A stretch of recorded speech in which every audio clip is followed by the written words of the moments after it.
Sementara itu di masa kampanye akbar yang digelar sejak tanggal 21 Januari hingga 10 Februari, Bawaslu mengingatkan partai politik, tim ses calon presiden maupun caleg yang menggelar kampanye terbuka untuk tidak melibatkan anak di bawah umur.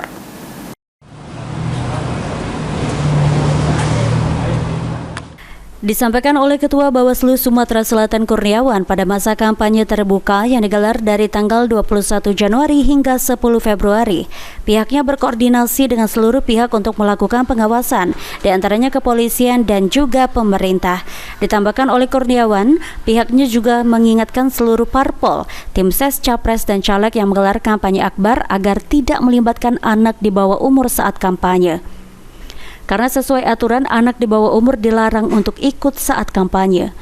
Oleh karenanya, disampaikan Kurniawan Bawaslu Sumsel akan berkoordinasi dengan Komisi Perlindungan Anak atau KPAID terkait peserta kampanye akbar yang membawa anak di bawah umur. Akbar ini Bawaslu tentunya akan menyampaikan himbauan terkait larangan dalam pelaksanaan kampanye.